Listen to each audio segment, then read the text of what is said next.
Sejak meningkatnya penggunaan internet akhir-akhir ini, banyak situs web tambah bermunculan di mana-mana. Contohnya seperti Instagram, Blogspot, Wikipedia, WordPress, dan lainnya. Seiring dengan hal itu, kini banyak orang mulai beralih ke layanan online. Selain menawarkan sejumlah kemudahan dan kepraktisan bagi para penggunanya, layanan ini juga menyediakan pengelolaan secara bersama-sama atau dikenal dengan sharing yang tampaknya sudah ditemui pada pengguna aplikasi desktop biasa. Google, sebagai penyedia layanan terbesar, kabarnya telah memunculkan sebuah situs yang mempunyai dampak positif, yaitu Google Docs. Google Docs adalah sebuah fitur dari Google yang berguna untuk layanan pengelolaan kata, presentasi, formulir, dan penyimpanan data berbasis web dengan gratis. Google Docs pertama kali diluncurkan pada tanggal 6 Oktober 2006 sebagai gabungan dua layanan, yaitu Readly dan Spreadsheets.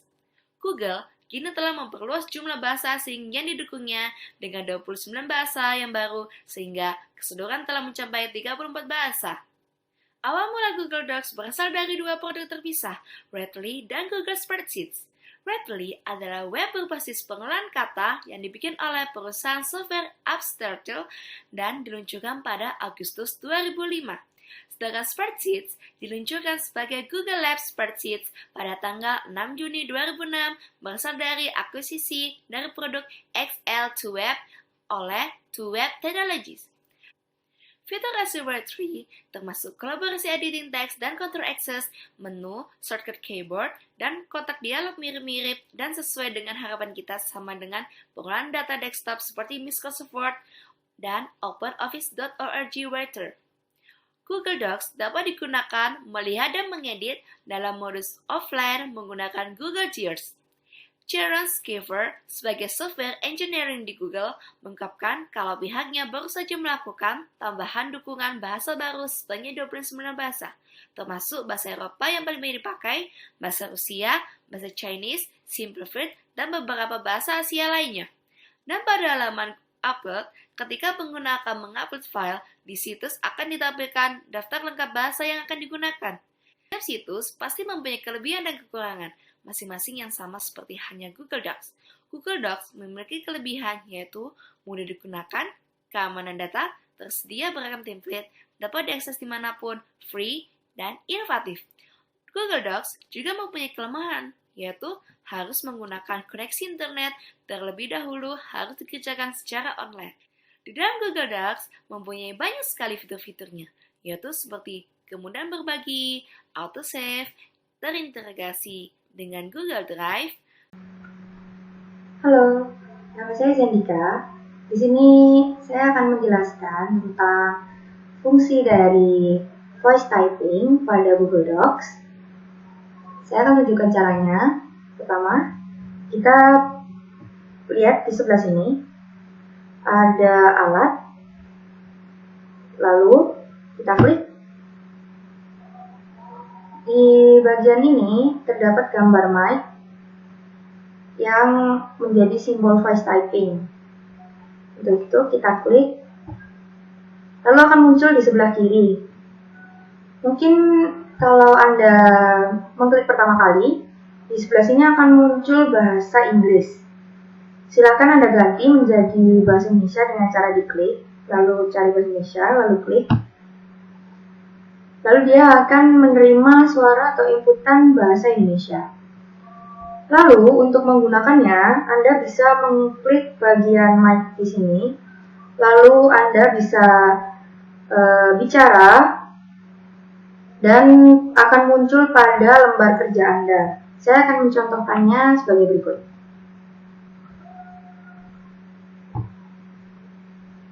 Halo, nama saya Zendika.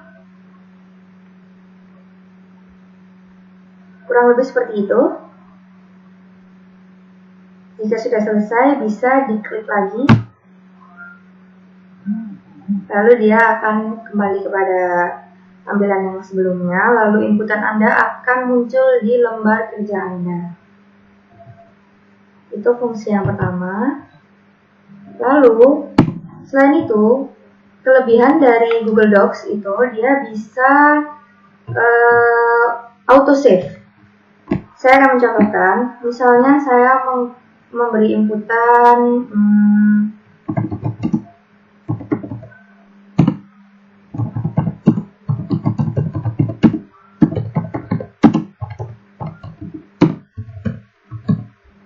seperti ini. Lalu di bagian atas, di sebelah sini, akan terlihat tulisan autosave, menyimpan.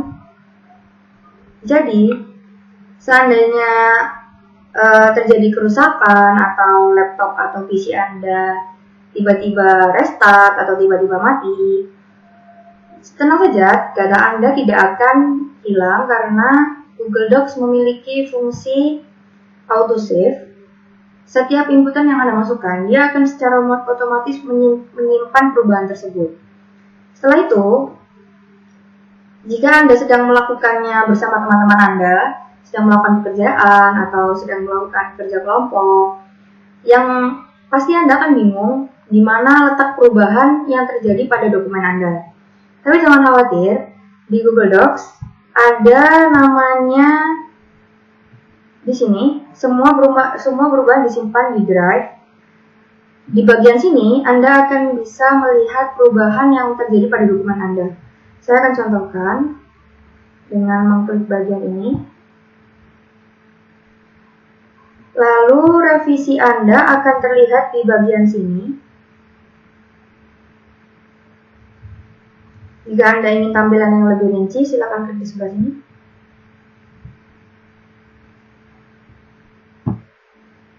Lalu kita akan melihat semua perubahan yang sudah terjadi pada dokumen Anda. Seperti ini. Itu tadi sesi tutorial yang saya berikan. Akan dilanjutkan oleh teman saya yang lain. Terima kasih atas perhatiannya.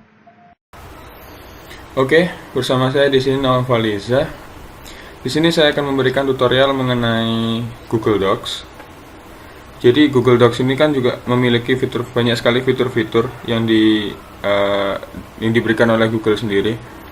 Jadi untuk fitur yang pertama yang akan saya jelaskan di sini, yang pertama mengenai fitur komen. Jadi seperti yang kita lihat di sini terdapat kotak komen di sebelah pojok kanan. Nah, di sini fungsinya seperti memberikan seperti memberikan komen pada kerjaan teman kita yang mungkin kita rasa ada yang perlu kita tanyakan. Nah, di bagian situ kita bisa tanyakan. Di sini teman saya menanyakan atau memberikan komen di bagian ini.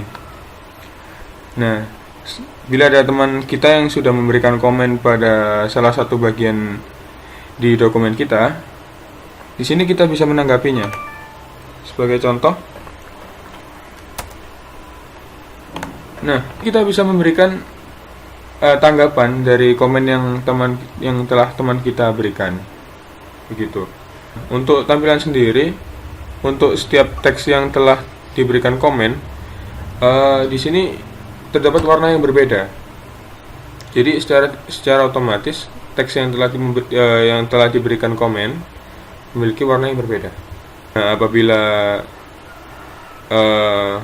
sudah kita rasa cukup untuk bagian itu dan sudah clear semuanya, kita bisa hapus komen itu dengan mengklik resolve. Ya, selanjutnya di sini saya akan memberikan tutorial bagaimana caranya memberikan komen pada dokumen. Nah, dari dokumen yang sudah saya sematkan di sini, di dalam contoh misalkan saya ingin membuat komen di bagian ini. Cukup kita blok saja. Kita blok di bagian yang ingin kita berikan komen. Nah, ada dua cara. Di sini yang pertama kita bisa langsung klik ada logo seperti message di sebelah kanan. Di sini kita bisa add comment, klik. Kita bisa berikan komen. Lalu klik komen yang berwarna biru di sini. Di sini ada tombol komen. Kita bisa melihat log-log komen yang sudah kita buat. Di sini untuk komen yang pertama tadi yang telah teman saya buat di sini, kita bisa melihat historinya. Di sini komen yang sudah teman saya buat tadi, dan ini sanggahannya di mana tadi komen itu dibuat. Di sini sudah secara otomatis. Lalu untuk yang kedua, di sini komen yang saya buat di sini sudah langsung muncul di sini. Kita bisa langsung melakukan resolve dari bagian ini juga. Nah, secara langsung komen akan. Nah, untuk yang selanjutnya saya akan menjelaskan mengenai fitur chat. Ada beberapa syarat yang harus dipenuhi bila kita ingin melakukan chat. Untuk yang pertama, pastikan Anda sudah login pada akun Gmail Anda di sini. Pastikan semua teman Anda telah login menggunakan akun Google mereka. Secara otomatis di sini akan muncul siapa saja yang telah online pada saat pengerjaan itu. Cukup kita tekan tombol chat ini untuk melakukan chat baru. Terdapat siapa-siapa saja yang telah online di sini, dan ini adalah jumlah orang yang online pada saat itu. Nah, penggunaannya cukup mudah seperti ini saja. Selanjutnya di sini saya akan menjelaskan mengenai fitur Explore. Seringkali pada pengerjaan dokumen, kita membutuhkan file-file yang ingin kita sematkan di dalam dokumen kita, seperti contohnya gambar ataupun artikel atau apapun itu. Untuk cara yang pertama, kita bisa melakukan explore di sini. Di sini ada logo. Kita arahkan kursor kita ke sini, lalu kita klik explore. Nah, di sini kita tulis apa yang hendak kita cari. Contohnya misalkan sampah. Nah, di sini telah ada banyak referensi, kita bisa membuka dari sini. Contohnya bila kita ingin memasukkan gambar, misalkan saya ingin memasukkan gambar ini, saya cukup drag saja ke dalam dokumen yang telah saya buat. Secara otomatis gambar tersebut akan muncul di dalam dokumen kita serta dengan sumbernya yang kita cari tadi. Nah, namun untuk artikel ini, di sini fitur Explore hanya memberikan kemudahan akses mencari saja. Untuk selanjutnya kita tetap diarahkan pada halaman yang bersangkutan yang kita buka. Di sini setiap kita melakukan editing, terdapat tulisan ini, all change save in Drive. Jadi dalam setiap pengerjaan kita, secara langsung Google Docs melakukan save dokumen pada Google Drive. Jadi kita tidak perlu takut semisal dalam pengerjaan dokumen biasanya kita dalam pengerjaan dokumen lalu software yang kita pakai mendadak macet atau bagaimana. Nah, di sini kita tidak perlu takut lagi karena setiap perubahan yang kita buat di dalam dokumen itu secara langsung akan tersimpan otomatis via Google Drive. Nah, lalu terdapat fitur template. Nah, kita bisa atur template. Nah, kita bisa langsung memilih template galeri di sini. Nah, di sini terdapat berbagai macam template-template yang bisa kita gunakan. Jadi cukup mudah. Misalkan saya hendak menggunakan template yang ini. Kita klik saja. Nah, secara langsung template tersebut akan diterapkan pada dokumen yang hendak kita gunakan. Cukup mudah, bukan? Jadi sekian tutor yang bisa saya berikan di sini mengenai 5 fitur penting yang ada di dalam Google Docs. Terima kasih. Assalamualaikum warahmatullahi wabarakatuh. Saya Muhammad Dafrinaldi akan menjelaskan tentang Google Spreadsheet. Jadi Google Spreadsheet ini sama halnya dengan Google Docs, yaitu salah satu fitur dari Google Drive. Google Spreadsheet sendiri ini sama halnya dengan Microsoft Excel. Dan dalam menggunakan spreadsheet kita dapat melakukan yang pertama mengimpor dan mengekspor data berformat XLS, CSV, TXT, dan ODS, dan mengekspor fungsionalitas untuk PDF dan HTML. Yang kedua, menikmati navigasi dan pengeditan seperti dokumen atau spreadsheet tradisional. Yang ketiga, menggunakan format dan formula. Yang keempat, mengobrol dengan orang lain yang sedang mengedit ini, yang sedang mengedit filenya. Yang kelima, memasukkan spreadsheet atau bagian dari spreadsheet kita ke dalam web kita. Yang keenam, setiap spreadsheet dapat mencapai hingga 10.000 baris atau hingga 256 kolom atau hingga 100.000 sel atau hingga 40 sheet. Setiap pengguna memiliki batas hingga 200 spreadsheet. Yang kedelapan, batas untuk spreadsheet terbuka pada saat yang bersamaan adalah 11.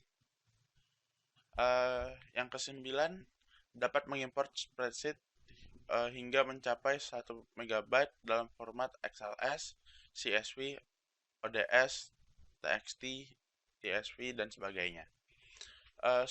Sekarang kita mulai untuk tutorialnya. Yang pertama, silakan buka web browser kalian. Dan, lalu masuk ke google.com atau google.co.id.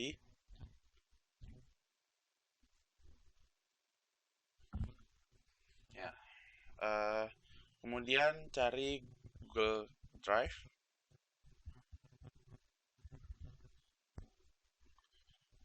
Ya, setelah itu sign in. Ya, jika kalian belum mempunyai akun Google, bisa masuk dengan akun lain, setelah itu registrasi. Jadi saya akan mencoba memakai akun saya sendiri. Ya, setelah masuk ke Google Drive, akan muncul tampilan seperti ini. Setelah muncul, klik New. Setelah itu Google Sheet.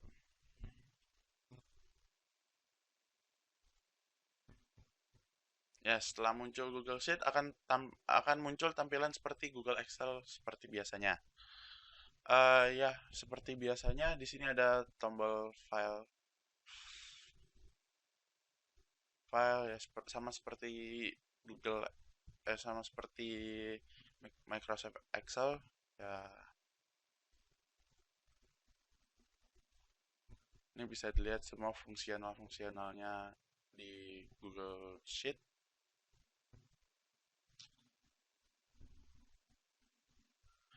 Ya, setelah kalian menuliskan semua yang ingin ditulis di Google Sheet, tidak perlu untuk melakukan save karena di Google Sheet, di Google Drive ini otomatis tersave sendirinya. Ya, jika sudah selesai, bisa langsung masuk ke share. Jika ingin di-share ya, tuliskan namanya.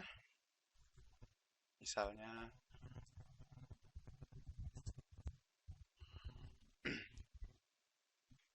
lalu ini kita bisa mengatur siapa saja yang bisa melihat dan mengedit Google Sheet yang kita buat.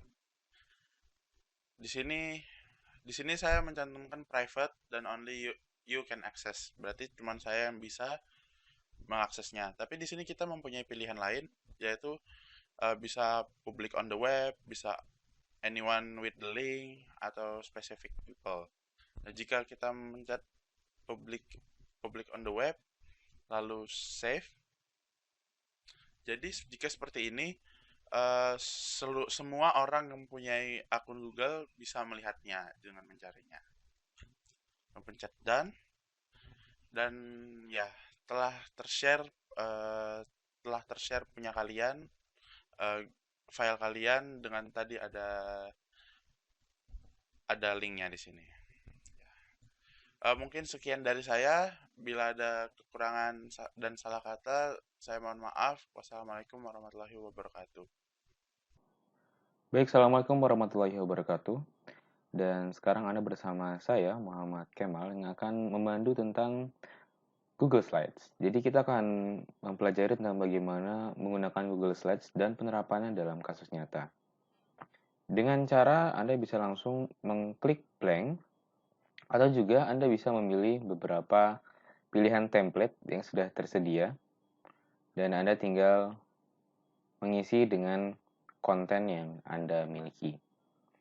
Dan kemudian ini adalah tempat bekerja Anda, di mana Anda bisa membuat slide atau presentasi sesuai keinginan Anda. Tapi sebelum berlanjut lebih jauh, jangan khawatir, file ini bisa Anda ekspor dan Anda download dalam bentuk format PPTX atau Microsoft PowerPoint. Dan sebaliknya juga, Anda bisa membuka file PowerPoint Anda di Google Docs dengan cara sebelumnya Anda mengupload dulu melalui Google Drive.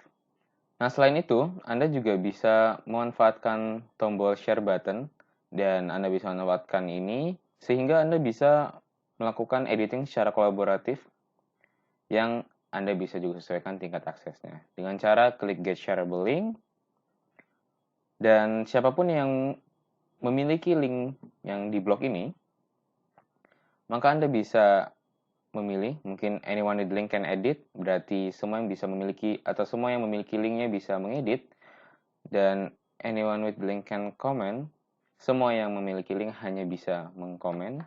Dan ini yang tingkat yang paling rendah, anyone with the link can view, atau hanya bisa melihat saja tanpa membuat atau membuat perubahan lah istilahnya. Mungkin Anda memiliki teman yang sedang di luar kota, sedangkan presentasi harus dibuat. Teman Anda bisa membuat slide yang lainnya, sedangkan Anda bisa membuat slide ini, itu sangat mungkin dilakukan. Lalu bagaimana dengan fitur slideshow? Slideshow juga bisa dilakukan dengan Google Docs, di mana Anda tinggal menekan tombol present, maka secara otomatis akan ada tampilan secara full screen. Anda bisa melakukan presentasi seperti biasanya. Lalu di sini saya akan menyampaikan salah satu fitur menarik, yaitu bagaimana caranya kita bisa melakukan interaksi dua arah dengan audiens kita. Jadi di tempat yang sama, namun kita klik tanda panah ke bawah ini, kita akan gunakan fasilitas presenter view. Nah, fitur ini dinamakan Slides Q&A, sebuah fitur di mana audiens dapat bertanya kepada Anda secara online melalui link yang akan di-generate oleh Google Slides. Caranya adalah setelah Anda masuk ke presenter view, silakan menuju ke tab Audience Tool, seperti yang saya tunjuk ini, lalu tekan Start New. Setelah Anda tekan Start New, akan muncul sebuah link yang menjadi tempat bagi audiens Anda untuk memberikan pertanyaan. Dan link ini bisa diakses melalui laptop maupun smartphone. Di layar yang lain, di layar slideshow, akan muncul kotak persegi panjang di mana menuliskan Ask a question at link yang diberi agar ini bisa dilihat oleh audiens. Jadi kita tidak perlu susah-susah untuk mengatakan linknya atau mengeja linknya, tapi audiens bisa langsung lihat linknya tanpa perlu kita harus menaruhnya di slide secara manual. Nah, tidak masalah, kita bisa buka langsung di sini juga. Maka ini kira-kira tampilannya. Kalau misalkan Anda atau audiens Anda memiliki Google account, maka ini langsung terintegrated. Jadi, audiens bisa menanyakan langsung kepada Anda menggunakan akun Google mereka dan akan muncul nama dan foto mereka. Di sini ada Ask a Question. Dan ini fiturnya menarik, bisa bertanya atas nama Anda, atau mungkin jika nama Anda tidak ingin dilihat, maka Anda bisa memilih fitur Ask Anonymously. Dan di sini saya akan menggunakan fitur menggunakan akun saya. Saya akan bertanya misalkan bagaimana cara membuat presentasi yang baik menurut. Oke, ini aja. Dan kita akan tekan submit. Pertanyaan akan masuk. Bagaimana cara membuat presentasi yang baik, dan audiens lain pun bisa melihatnya.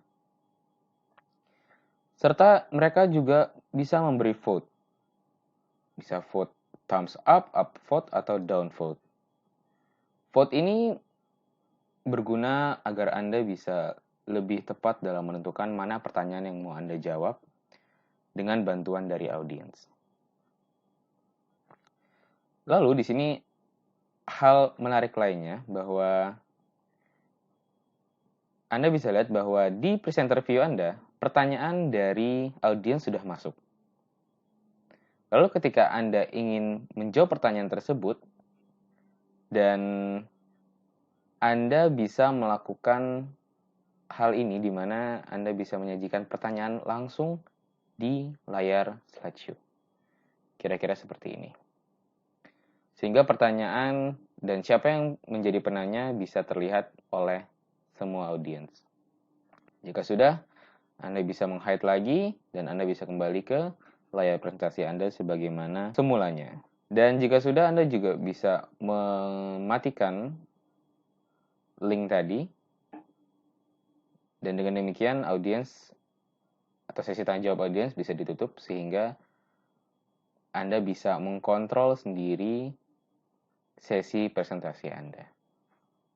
Dan mungkin itu kira-kira yang dapat saya sampaikan untuk Google Slide. Mudah-mudahan bisa bermanfaat dan saya harap presentasi Anda ke depannya bisa lebih menarik lagi dan bisa lebih interaktif lagi dengan menggunakan Google Slide. Saya Muhammad Kemal, terima kasih. Assalamualaikum warahmatullahi wabarakatuh.